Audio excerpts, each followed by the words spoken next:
President Biden, Prime Minister Modi currently holding a virtual meeting on, amongst other things, Russia's actions in Ukraine. Both leaders have spoken about this in their opening comments as well.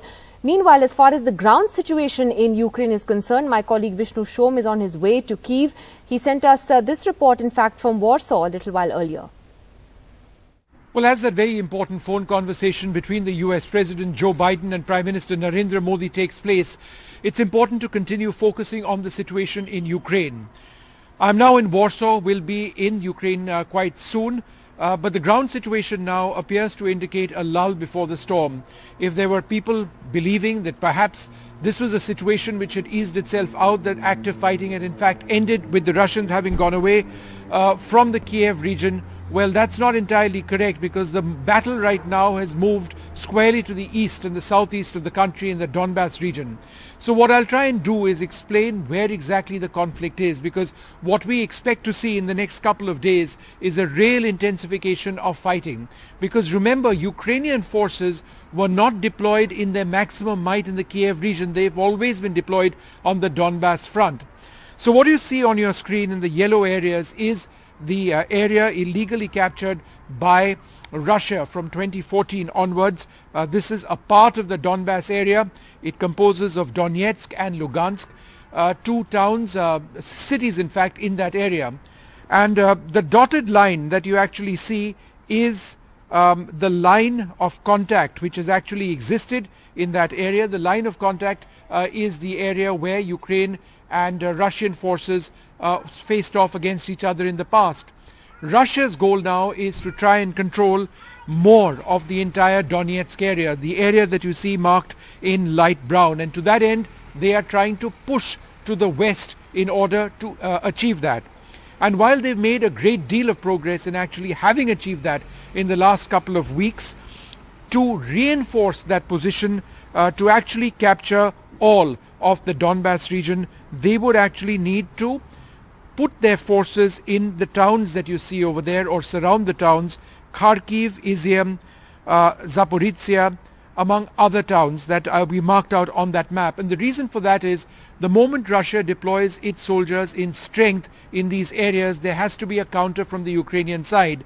And therefore, if Ukraine's forces are deployed in defending these very important cities, then the possibility of a Russian armored thrust through the center does exist, but only to the extent that they can push the front line in order to secure the entire Donbass region. That appears to be what the goal of the Russians at this stage could be.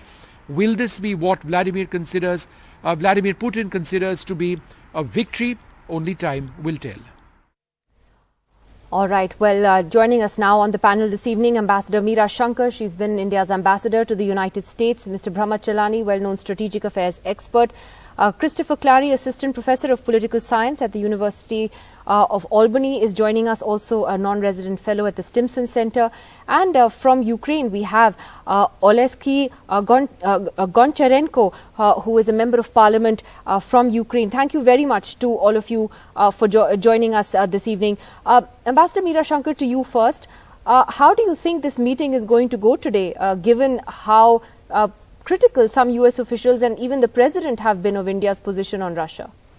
Well, I think given the circumstances and the fact that there is a divergence in the positions that the two countries have taken, I think the US officials have shown a reasonable degree of understanding of India's compulsions, because while the strategic trajectory with the US is very clear in the Indo-Pacific, there is also a historical context to Indo-Russia ties and an existing situation where 60% of our defense equipment is of Russian origin. And we have Chinese troops on our border with intrusions along the border. So it is a very, very sensitive spot that India is in today and which it has to navigate. So I do hope that the agenda with the US will be broader than just Ukraine, and that is what the White House press secretary has indicated, that they will discuss how to take the bilateral relationship forward. They will discuss regional issues. They will discuss global issues. They will discuss the Indo-Pacific And they will also discuss Ukraine because that is an American priority. They would like us to be more aligned with their position. And India has chosen to take a neutral stance. Instead of supporting Russia or supporting Ukraine, we have taken a neutral stance in the conflict because we believe that it should end as quickly as possible. It's really hurting the world. As it was coming out of the pandemic, the global economy is tanking. Fuel supplies have, been escalating in prices. There are shortages of food. So from our point of view, this is the very worst thing that could have happened.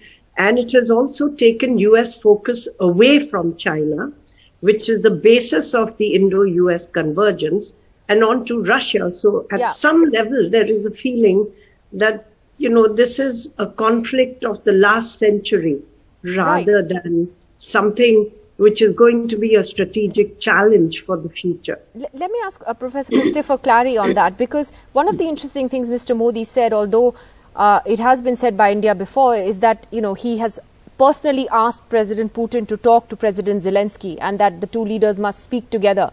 Now, given India's position on Russia at the moment, is it not possible, you think, that India could actually play a more constructive mediatory role in trying to bring this conflict to an end? This is a role that India has found itself in the past when Russia and formerly the Soviet Union engaged in behavior that India was thought was injurious, not just to Delhi's interest, but also Moscow's interest. At the end of the day, the costs that India can impose upon Russia are pretty modest compared to the costs that Russia has managed to impose on itself. Russia's facing a defense buildup in Europe. It's facing sanctions that are really unparalleled for a great power in the modern era. So those costs are really what's going to drive Putin's decision-making. India can play a role in passing messages, but there's a variety of ways that U.S., EU, and Russian decision-makers can talk. So I don't, unlike a previous era, like India's role with the Korean War back in the 1950s, where India really was necessary for those back-channel conversations, I don't think it plays that same role here. But India's voice encouraging reconsideration of what I think is a really destructive path for Moscow is helpful on the margin, and also will, I think, diffuse pressures from DC on Delhi. Okay. Brahmachalani, again, I don't think India likes being told what to do. That's very clear that this government doesn't like being talked down to and to be patronized. But that apart, just on where India's long-term strategic interests lie. Now, given our own issues with China at the moment, the very real threat on the LAC, the fact that you have the Russia-China relationship that's grown even closer, and the possibility that Russia could end up being a junior partner in this relationship with China for the foreseeable future. Is it in India's long-term interest to put all its eggs in the Russian basket? Well, India is not putting all its eggs in the Russian basket. India adheres to strategic autonomy, just the way the U.S. is attached to strategic autonomy. If you look at the U.S. relationships in the region where India is located, the U.S. maintains separate strategic relationships with India and Pakistan. It still maintains Pakistan as its major non-NATO ally, despite Pakistan engineering America's defeat in Afghanistan through its proxy, the Taliban.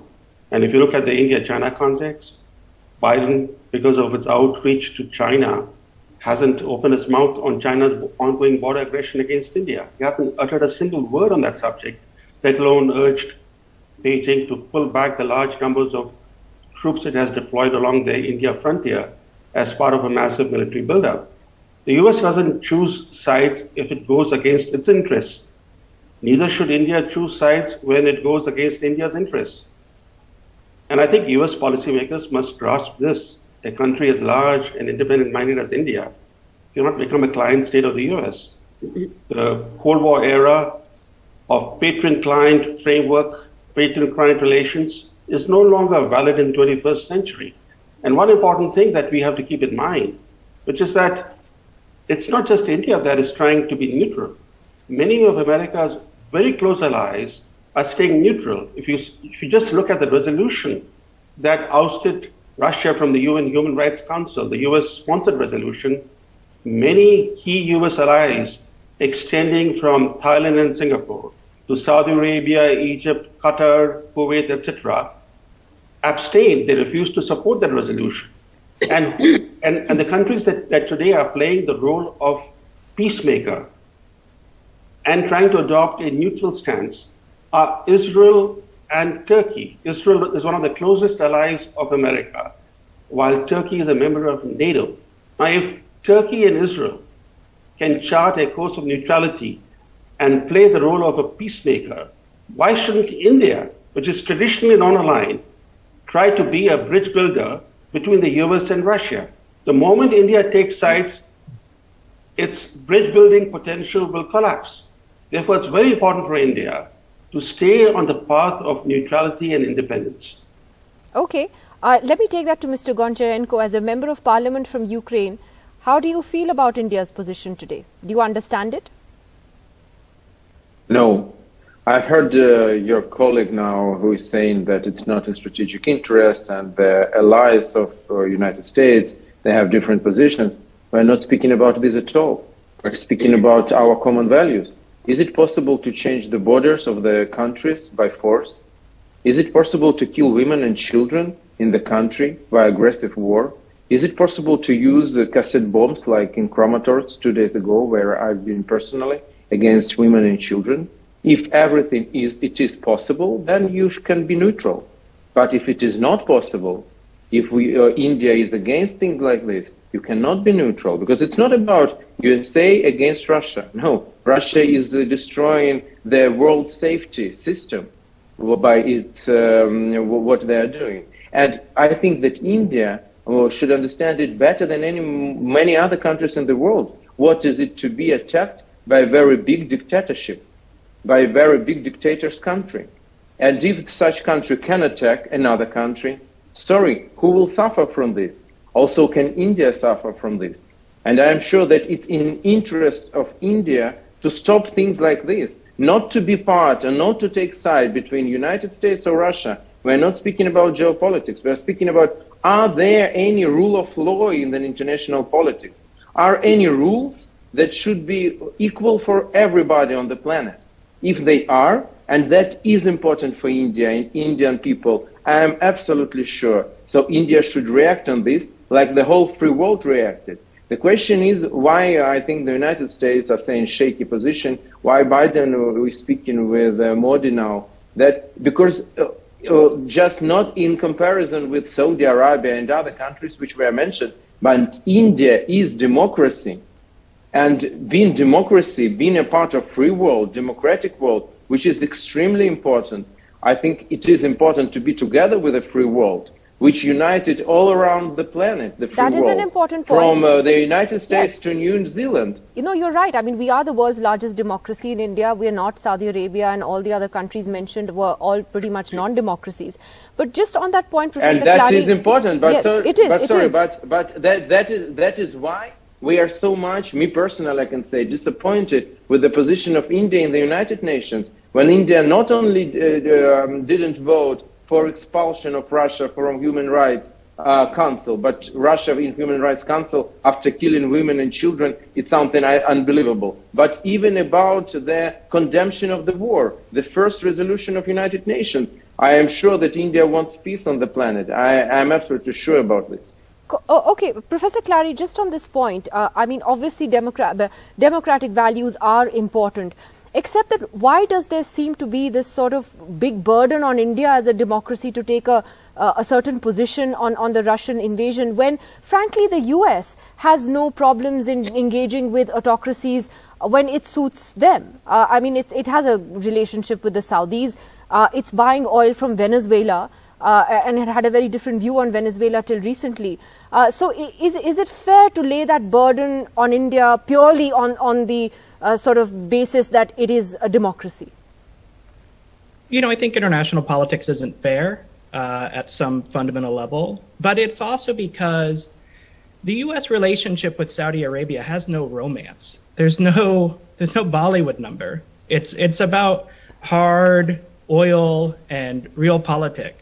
With India, the U.S. hopes it dreams, it wants, it aspires, that relationship is based on shared values. And, you know, sometimes India, like the United States, will have to make choices that are contrary to its values, right? So India striving for a multipolar order, wanting to maintain a relationship with Russia, a Russia that has helped India and the UN Security Council many times over the years, right? India knows, I think, at some fundamental level that this invasion is wrong, what Russia is doing is wrong, that there are war crimes, right? I think the Indian government is aware of that, but it finds itself in this really sticky predicament. And, you know, that does probably lead to some pressure, because when a country like India values its soft power, tries to embrace a vision of India as something more than just a big country with a growing economy, then people are going to use that soft power, going to hold up those values as a metric to judge India. And, you know, like all great powers, there is going to be some hypocrisy in India's foreign policy. So as the price of hypocrisy is people are going to criticize India, just as people, I think, rightfully criticize the United States when it engages in hypocritical foreign policy with the autocracy that you mentioned and others. Yes. All right. I have to leave it at that tonight. It'll be interesting to see what comes out of this meeting between the US President and the Indian Prime Minister. Thank you very much to all of you for joining us, giving us some perspective on what continues to be a really big story. We'll see you after the break.